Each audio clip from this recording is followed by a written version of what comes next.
Hello everyone, स्वागत है आप सभी का मेरे यूट्यूब चैनल पे केमिस्ट्री बाय पंकज जायसवाल। पिछली कक्षा तक हम लोगों ने ये पढ़ा था कि जो वाष्पशील द्रवों के से को मिलाकर के द्रवीय विलयन बनाए जाते हैं, तो उसमें हमने आदर्श विलयन, अनादर्श विलयन, एजियोट्रॉपिक मिक्सचर, इन सब के बारे में चर्चा की थी। आज हम अपने अगले सेक्शन में बढ़ते हैं, विलयन के अगले सेक्शन में। तो ऐसा विलयन बनाएंगे अब हम कि जिसमें ठोस विलेय उपस्थित हो, किसी द्रव में कोई ठोस विलेय, और ठोस विलेय ऐसा जो अवाष्पशील हो, मतलब कि अगर वाष्पन किया जाए तो विलेय के अणु वाष्पित ना हो। तो अगर ऐसा विलेय मिलाकर अगर हम लोग विलयन बनाते हैं, कोई द्रवीय विलयन या जलीय विलयन बनाते हैं, तो अगर आपका विलयन तनु है, तनु विलयन मतलब कि विलयन में विलेय की मात्रा बहुत कम है, तो तनु विलयनों के लिए कुछ गुणधर्म ऐसे होते हैं जो विलयन में उपस्थित विलेय के अणुओं की संख्या पर निर्भर करते हैं। विलयन में उपस्थित विलेय के अणुओं की संख्या पर निर्भर करते हैं, या विलेय के मोलों की संख्या पर।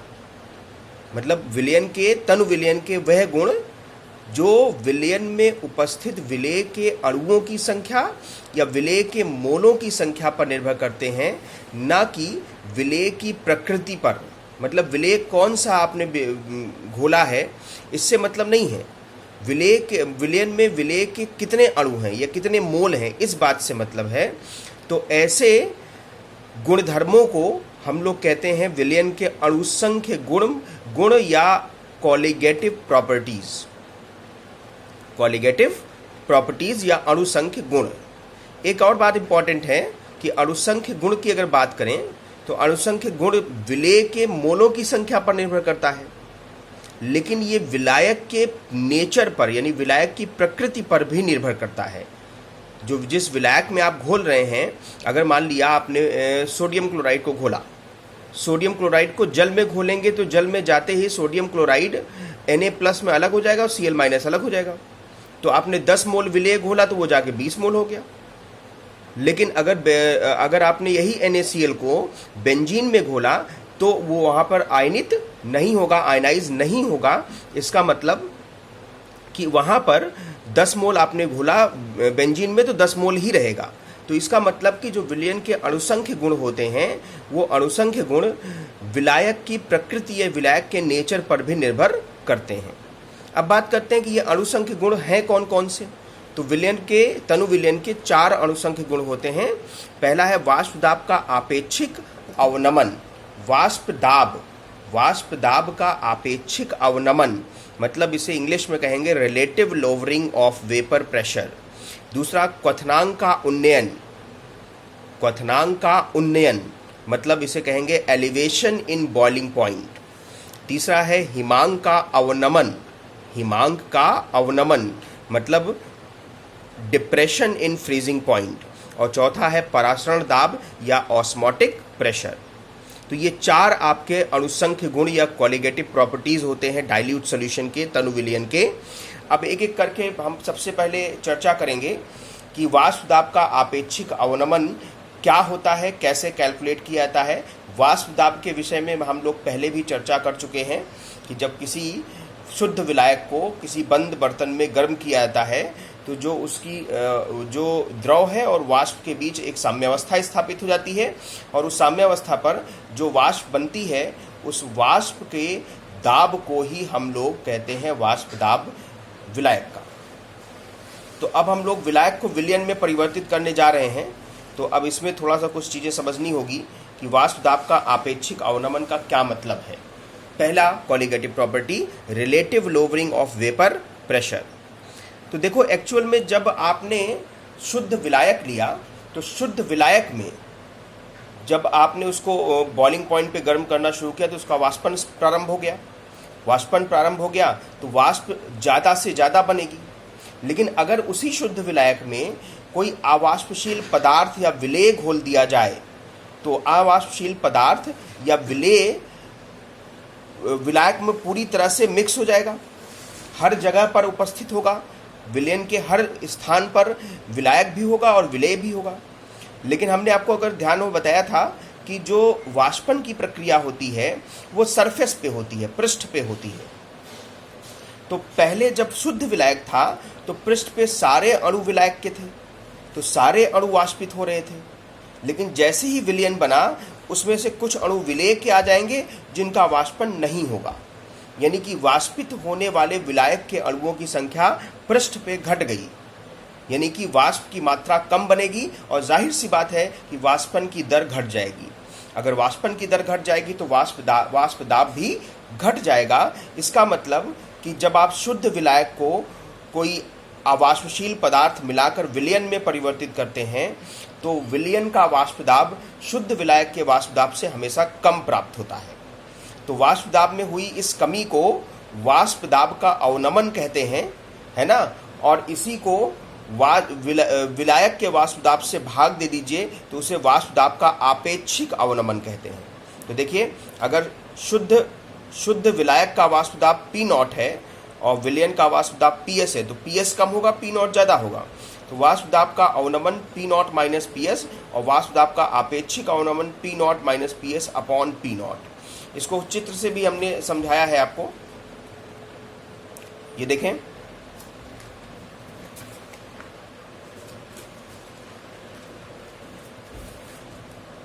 ये देखिए, इसी को हमने चित्र में समझाया है। ये देखिए, ये शुद्ध विलायक है जिसका वाष्प दाब P0 है। इसमें सारे अणु सरफेस पे किसके हैं? विलायक के हैं, तो सभी वाष्पित होंगे तो वाष्प ज़्यादा बनेगी। लेकिन जब अवाष्पशील पदार्थ मिला दिया, देखिए ये थोड़ा सा जो आपको कुछ पॉइंट दिख रहे होंगे, ये विलेय है और ये विलेय जो है वाष्पित नहीं होंगे। तो अब कम विलायक के अणु वाष्पित होंगे तो वाष्प की मात्रा कम बनेगी, तो PS की वैल्यू कम हो जाएगी। वाष्प दाब का आपेक्षिक अवनमन के लिए राउल्ट ने एक नियम दिया था, इसको हम यहाँ पे ड्राइव मैंने किया है। अगर इस विलयन के वाष्प दाब की बात करें तो विलयन का वाष्प किसकी वजह से बन रहा है? विलायक की वजह से। तो विलयन का वाष्प दाब विलायक के मोल फ्रैक्शन पर निर्भर करता है। जितना मोल फ्रैक्शन विलायक का होगा उतना वाष्प बनेगी। तो PS डिपेंड करता है विलायक के मोल प्रभाज पे। विलायक का मोल प्रभाज विलायक का मोल बटे विलायक का मोल प्लस विलेय का मोल। यहाँ प्रोपोर्शनैलिटी साइन है, कांस्टेंट K आ गया, समीकरण नंबर 1।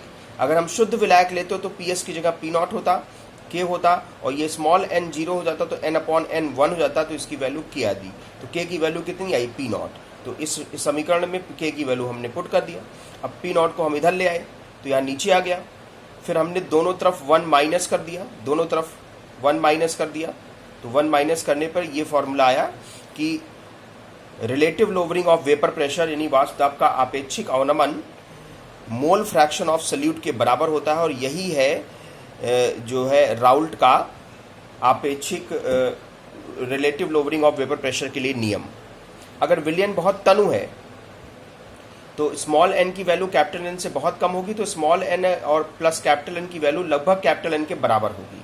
तो यहाँ पे नीचे कैपिटल N लिख सकते हैं, तो ये भी एक रूप है इसका। और इसकी सहायता से हम विलयन का मोललता ज्ञात कर सकते हैं। देखें, वाष्प दाब के आपेक्षिक अवनमन से विलयन की मोललता की गणना भी की जा सकती है। ये देखें, स्मॉल n था और नीचे कैपिटल N था, तो कैपिटल N क्या होगा? विलायक का ग्राम में भार बटे विलायक का अणुभार। ऊपर नीचे 1000 से मल्टीप्लाई कर दें। अब इसमें देखिए, स्मॉल n और विलायक का भार W ग्राम में है और ये वाला 1000 इसके साथ नीचे ले लिया, तो यहाँ ऊपर क्या बचा? M और नीचे बचा 1000, तो ये अलग हो गया। अब इसमें इसी को हम कहते हैं मोललता। तो मोललता गुणे विलायक का अणुभार बटे 1000। तो मोललता का फॉर्मूला हो गया relative lowering of vapour pressure into 1000 upon विलायक का अणुभार। कुछ सवाल भी, उदाहरण भी हमने यहाँ पे दिए हैं, इनको समझते हैं। जैसे ये पहला उदाहरण आपके सामने है, 18 ग्राम ग्लूकोज को 100 ग्राम जल में विलीन करने पर 20 डिग्री सेंटीग्रेड पर जल का वाष्प दाब 20 mm से घटकर 19.5 mm हो जाता है। तो ग्लूकोज का अणुभार ज्ञात कीजिए। तो देखिए, P0 की वैल्यू 20 दिया है शुद्ध विलायक का, विलयन का 19.5। दोनों के हमने नंबर ऑफ मोल निकाल लिए, विलेय के और विलायक के।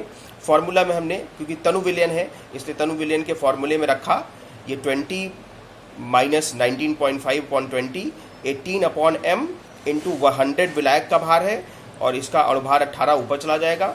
इसको हमने सॉल्व कर लिया तो जो विलेय का अणुभार आया वो 129.6 आया। दूसरा उदाहरण लेते हैं। दूसरे उदाहरण में देखिए, एक अवाष्पशील विलेय यूरिया की कितनी मात्रा को जल के 100 ग्राम में विलीन किया जाए कि जल के वाष्प दाब 30% घट जाए, मतलब जितना वाष्प दाब था उसका 30% घट जाए विलयन का। तो और विलयन के मोललता की भी गणना कीजिए।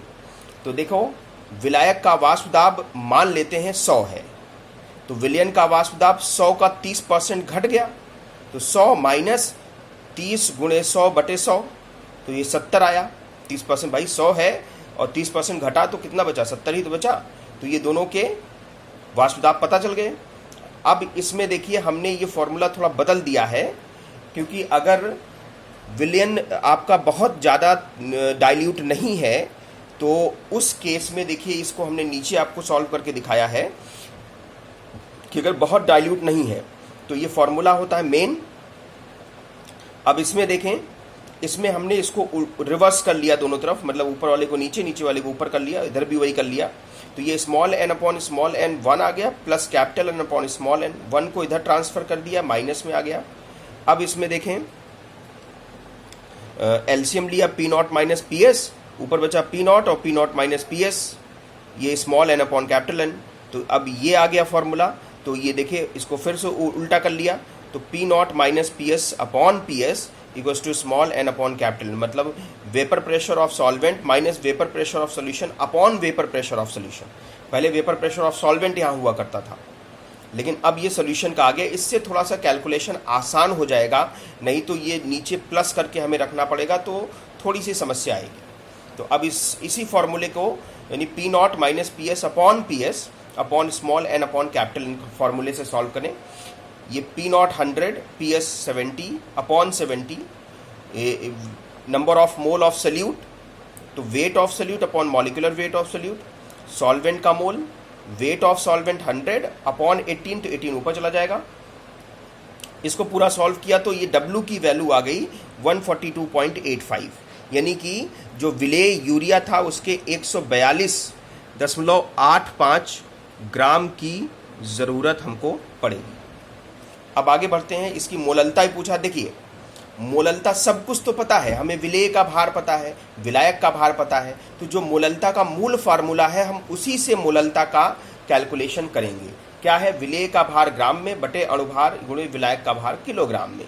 तो विलेय का भार ऊपर आया 142.85 ग्राम, और विलेय यूरिया है तो मॉलिक्यूलर वेट 60, और विलायक का भार किलोग्राम में तो 100 ग्राम है, 1000 से भाग दे देंगे तो ये 23.8 m आया। ध्यान से समझिएगा, relative lowering of vapour pressure में अगर मोललता की गणना करनी है तो आपको ये ध्यान रखना है कि मोललता की गणना करते समय अगर सिर्फ वाष्प दाब दिए हैं विलयन के और विलायक के, तो आपको जो मैंने पीछे फॉर्मूला बताया था, relative lowering of vapour pressure into 1000 upon विलायक का अणुभार, उससे लगाएंगे। लेकिन अगर सभी के भार पता है, विलेय के भार पता है, विलायक के भार पता है, तो मोललता का कैलकुलेशन उसके मूल फॉर्मूले से किया जाएगा।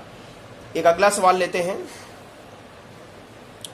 बहुत ही आसान सा है। 100 डिग्री सेंटीग्रेड ताप पर एक अवाष्पशील पदार्थ के जलीय विलयन का वाष्प दाब 720 mm है, विलयन की मोललता ज्ञात कीजिए। तो 100 डिग्री सेंटीग्रेड पर एक विलयन है जिसमें एक अवाष्पशील पदार्थ मिला है और उस विलयन का वाष्प दाब 720 है, मतलब PS पता है आपको, P0 नहीं पता है। P0 मतलब विलायक का वाष्प दाब। विलायक कौन है? जल है। कितने डिग्री सेंटीग्रेड पे है? 100 डिग्री सेंटीग्रेड पे है। 100 डिग्री सेंटीग्रेड जल का क्वथनांक होता है। इसका मतलब, और क्वथनांक वह ताप होता है जिसपे जल का वाष्प दाब वायुमंडलीय दाब के बराबर हो जाता है।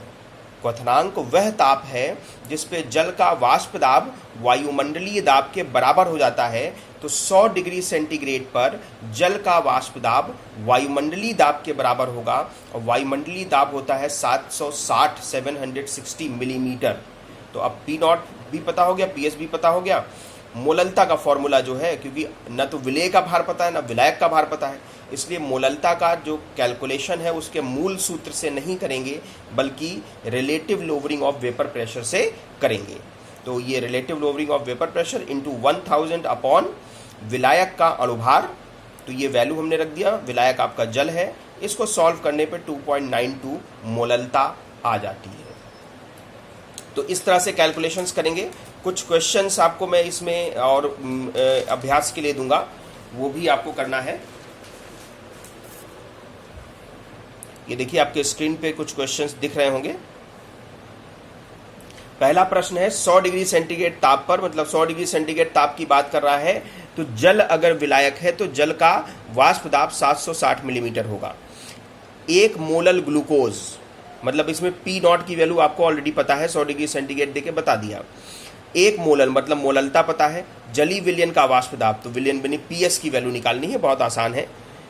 एक जली विलयन, दूसरा सवाल, एक जली विलयन जिसमें 5% भारानुसार यूरिया है। 5% भारानुसार यूरिया का मतलब हो गया कि 5 ग्राम यूरिया और 100 ग्राम विलयन, तो 100 में से 5 घटा लेंगे तो विलायक का भार आ जाएगा 95 ग्राम। इसका वाष्प दाब ज्ञात करना है। यदि जल का वाष्प दाब इतना है तो पी नॉट की वैल्यू दिया, पीएस निकालना है। एक अवाष्पशील पदार्थ के जली विलयन का वाष्प दाब का आपेक्षिक अवनमन 0.0125 है, मतलब relative lowering of vapour pressure यहाँ पे आपको दे दिया है। तो विलयन की मोललता ज्ञात कीजिए। जली विलयन है तो कुछ नहीं पता, केवल मोललता निकालना है। Relative lowering of vapour pressure भी आपको कैलकुलेट नहीं करना है। P not minus P S upon P not की वैल्यू क्वेश्चन में दिया है। मॉलिक्यूलर वेट 18 होता है जल का, तो रख लीजिए, आपका मोललता आ जाएगी। ये चौथा प्रश्न एनसीईआरटी से लिया गया है। एक जली विलयन जिसे एक अवाष्पशील ठोस के 30 ग्राम को 90 ग्राम जल में विलीन करके बनाया गया, उसका 298 केल्विन पर वाष्प दाब इतना है, मतलब विलयन का वाष्प दाब पीएस पता है और उसमें विलेय का भार और विलायक का भार पता है। ये नहीं पता कि विलेय कौन सा है, तो विलेय का अणुभार आपको नहीं पता है। दूसरे में कह रहा है कि विलयन में 18 ग्राम जल और मिलाया जाता है, जिससे नया वाष्प दाब इतने 298 केल्विन पर 2.9 किलो पास्कल हो जाता है। मतलब कि वाष्प दाब फिर से, मतलब इसमें उसी विलयन में जल को 18 ग्राम जल को और मिला दिया गया। तो पहले जो डाटा दिया गया है उससे एक समीकरण बनेगा, दूसरा जो डाटा दिया गया है उससे दूसरा समीकरण बनेगा। अब दो बातें यहाँ पे अननोन है जो कि आपको कैलकुलेट भी करनी है। एक तो विलेय का मॉलिक्यूलर वेट नहीं पता और दूसरा विलायक का वाष्प दाब नहीं पता, और वही दो बातें आपको निकालनी है। तो ये दो समीकरण बना करके इसको सॉल्व करके निकाल लेंगे। पांचवा प्रश्न है 114 ग्राम ऑक्टेन में किसी अवाष्पशील विलेय जिसका मोलर द्रव्यमान 40 ग्राम प्रति मोल है कि कितनी मात्रा घोली जाए कि ऑक्टेन का वाष्प दाब घट के 80% रह जाए।